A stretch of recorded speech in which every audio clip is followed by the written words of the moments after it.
নমস্কার। এখন আপনারা দেখবেন জ্যোতির রান্নাঘর। আজ আমি আমার রান্নাঘরে বানাবো একদম ঘরোয়া মশলাতে কিন্তু অনুষ্ঠান বাড়ির স্বাদে। দেখুন, নিরামিষ কাঁচকলার কোপ্তা। তার জন্য আমি এখানে নিয়েছি দেখুন দুটো আলু আর গোটা দুটো কাঁচকলা কিরম টুকরো করে কেটে নিয়েছি ডুমো ডুমো করে আলু কেটে নিয়েছি, কাজু ছাড়িয়ে রেখেছি, আদার একটা লম্বা টুকরো দুটো, আর এই একটা ছোট কাঁচা লঙ্কা আর টমেটো কুচি। এইবারে আমি গ্যাসের ফ্লেমটা জ্বালিয়ে দেব।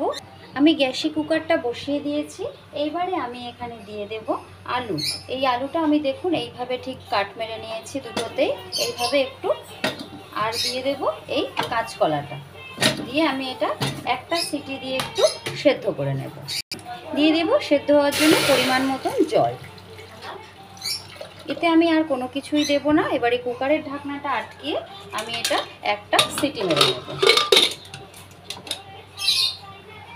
যেই সময়টাতে কুকারে এটা সেদ্ধ হচ্ছে সেইটুকু সময়ের মধ্যে আমি এখানে একটা মশলার পেস্ট রেডি করে নেব। তার জন্য দিয়ে দেব এখানে কেটে রাখা এই আদার টুকরোগুলো, দিয়ে দেব এক মুঠো পরিমাণে কাজু, দিয়ে দেব এখানে টমেটোটা যেটা আমি রেখেছিলাম এই টমেটোটা, আর দিয়ে দেব এই কাঁচা লঙ্কাটা। এবারে এটা আমি একটা স্মুথ পেস্ট রেডি করে আপনাদেরকে দেখাবো। আমি এতে একটা সিটি মেরে দেখুন সেদ্ধ করে নিয়েছি। এটা খুব ভালোভাবে সেদ্ধ হয়ে গেছে, এই দেখুন একদম। এবার এটা একটু গরম আছে, আমি ঠান্ডা করে ছাড়িয়ে আপনাদেরকে দেখাবো। দেখুন সমস্তটা আমি ছাড়িয়ে রেডি করে নিয়েছি। এবার এতে একে একে আমি দিয়ে দেব সমস্ত উপকরণ। দিয়ে দেব 1 চামচ পরিমাণে বেসন গুঁড়ো, দিয়ে দেব হাফ চামচ পরিমাণে গরম মশলার গুঁড়ো, দিয়ে দেব হাফ চামচ পরিমাণে আদা বাটা। আমি ওখানেও যেহেতু আদাটা বেটেছি তাই এখানে একটু কমই দেব। দিয়ে দেব পরিমাণ মতন গুঁড়ো হলুদ, এইটা দিলে এখানে এর স্বাদটা আরও ভালো লাগবে খেতে। দিয়ে দেব একটুখানি আমি জিরেটা হালকা ড্রাই রোস্ট করে নিয়েছিলাম সেই জিরেটা। দিয়ে দেব স্বাদ অনুসারে নুন, দিয়ে দেব হাফ চামচেরও কম পরিমাণে চিনি। এবারে খুব ভালো করে এটা আমি হাতের সাহায্যে মেখে নেব। আপনারা চাইলে এটা চামচেরও ব্যবহার করতে পারেন। আমার হাত দিয়ে সুবিধা হয় তাই আমি হাত দিয়ে এটা মেখে নিচ্ছি। এমন করে মাখতে হবে যাতে এর মধ্যে কোনো রকম গোটা বা আলু বড় বড় হয়ে না থাকে। মাখাটা রেডি হয়ে গেছে। দিয়ে দেব এখানে আমি 1 মুঠো পরিমাণে কাজু কিশমিশ। এটা আমি একটু স্বাদের জন্যই দিলাম, দিলে এটা খুব ভালো লাগবে খেতে। এবারে আপনারা আপনাদের শেপ অনুযায়ী এটা রেডি করতে পারবেন, যে যেই শেপে পছন্দ করেন সেই শেপে। আমি হাতের মধ্যে সামান্য একটু তেল দিয়ে তেলটা হাতে মেখে নিয়ে এইবারে আমি এখানে বড়াগুলো এইভাবে ঠিক দেখুন, তাহলে আর হাতের সাথে লেগে যাবে না। এইভাবে আমি একটু রেডি করে নেব। দেখুন রেডি হয়ে গেল। আমি এইভাবেই আরও 2-1টা বড়া রেডি করে নেব। আপনারা ভিডিওটি স্কিপ না করে দেখলে এতে আরও সুন্দর সুন্দর কিছু ছোট ছোট ট্রিক্স দেখতে পাবেন, যেগুলো আপনাদের এই রান্নাটা আরও সুস্বাদু করতে সাহায্য করবে। এইভাবেই আমি সবগুলো এবার রেডি করে নেব। আমি বড়াগুলো রেডি করে নেওয়ার পরে কড়াই গ্যাসে বসিয়ে দিয়েছি। এইবারে দিয়ে দেব এখানে পরিমাণ মতো সর্ষের তেল, যাতে আমি বড়াটা খুব ভালোভাবে ভেজে নিতে পারি। তেলটা খুব ভালোভাবে গরম হয়ে গেছে। আমি এখানে আগে ভাজবো কেটে রাখা আলুগুলো। আমি আগে বড়াটা ভাজবো না, আমি আলুটা ভেজে নিয়ে তেলটা কতটা পরিমাণে গরম আছে সেটা আমি ব্যালেন্স করতে পারবো। দেখুন একে একে আমি এখানে সব আলুগুলো ভেজে নেব লাল লাল করে। আলুটা ভাজার সময় আমি এখানে কিছু দেব না, এমনি আলুটা ভাজবো। দেখুন এবারে আলুটা আমি ভেজে নেব। দেখুন আমি এখানে আলুটা খুব ভালোভাবে লাল লাল করে ভেজে নিয়েছি। এর থেকে বেশি আর লাল করে আমি ভাজবো না। এবারে আমি একে একে আলুটা তেল ঝরিয়ে তুলে নেব। ওই একই তেলের মধ্যে আমি এবার দিয়ে দেবো, দেখুন এই কোপ্তাগুলো রেডি করে নেওয়ার পর কেমন সুন্দর একটু শক্ত শক্ত মতন হয়ে গেছে। দেখুন একে একে এই সমস্ত কোপ্তাগুলো আমি এতে ছেড়ে দেবো। এই সময় গ্যাসের ফ্লেমটা একটু বাড়িয়ে রাখতে হবে, খুব বেশি নাড়ানাড়ি করার দরকার পড়ে না। বেশি নাড়ানাড়ি করলে এটা ভেঙে যাওয়ার ভয় থাকে। দেখুন ঠিক এইভাবে আলগা হাতে আমি নেড়ে লাল লাল করে ভেজে নেব।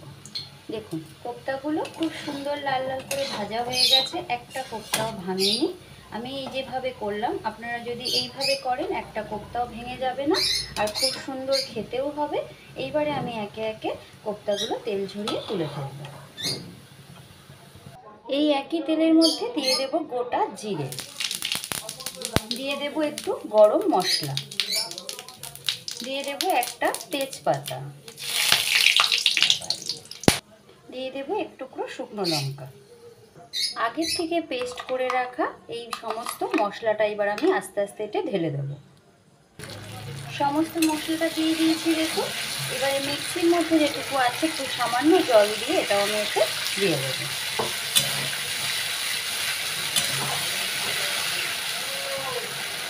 এই সময় গ্যাসের ফ্লেমটা একটু কমিয়ে রেখে এতে বাকি মশলা আমি অ্যাড করব।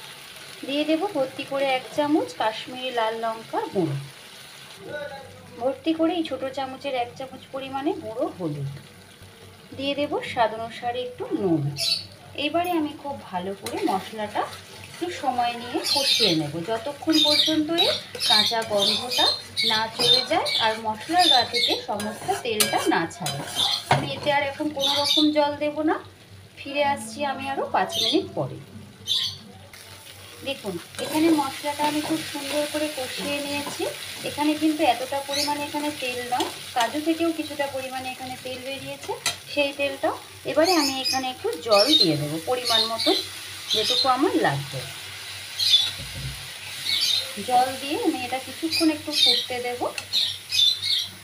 এইবারে আমি এতে মিশিয়ে দেব আগের থেকে ভেজে রাখা এই আলুগুলো। আলুটা দেওয়ার পরে আমি এটা আরও 5 থেকে 6 মিনিট মতন একটু ভালো করে কষিয়ে নেব যাতে আলুরও কাঁচা গন্ধটা চলে যায়। দেখুন এটা রেডি হয়ে গেছে। এবার আমি এতে পরিমাণ মতন জল দিয়ে দেব, যেই জলটাতে আমার ঝোলটা থাকবে সেই রকম। এতে জলটা একটু বেশিই দিতে হয়, না হলে পরে কোপ্তাগুলোকে সমস্ত টেনে নেবে, এটা শুকনো হয়ে যাবে। আপনারা অনেকেই অনেক দূর দূর থেকে আমার ভিডিও দেখেন, যা আমার ভীষণ ভালো লাগে। আপনারা দয়া করে আমার চ্যানেলটিকে একটু সাবস্ক্রাইব করে আমার পাশে থাকবেন এবং আমাকে একটু এগিয়ে যেতে সাহায্য করবেন। ঝোলটা খুব ভালোভাবে ফুটে উঠেছে। মিশিয়ে দেবো আগে থেকে ভেজে রাখা কাঁচকলার কোপ্তাগুলো, দিয়ে দেবো স্বাদ অনুসারে চিনি। চিনিটা এখানে সম্পূর্ণ অপশনাল, আপনারা চাইলে দিতেও পারেন বা নাও দিতে পারেন। দিয়ে দেব স্বাদ অনুসারে গুঁড়ো গরম মশলা, দিয়ে দেব 1 চামচ পরিমাণে ঘি। ঘি দিলে এর স্বাদ আরও বেড়ে যাবে। এবারে আমি গ্যাসের ফ্লেমটা বন্ধ করে নামিয়ে ফেলব। দেখুন রেডি হয়ে গেল সম্পূর্ণ নিরামিষ কাঁচকলার কোপ্তা কারি। এই যে ঝোলটা দেখছেন এটা থাকবে না, এটা যত ঠান্ডা হবে তত এই গ্রেভিটা টেনে নেবে। আপনারা অনেকক্ষণ ধরেই আমার ভিডিওটি দেখছেন। যদি ভালো লেগে থাকে দয়া করে আমার চ্যানেলটিকে একটু সাবস্ক্রাইব করবেন এবং সকলেই ভালো থাকবেন, সুস্থ থাকবেন। আমার তরফ থেকে আপনাদের সকলকে অসংখ্য ধন্যবাদ।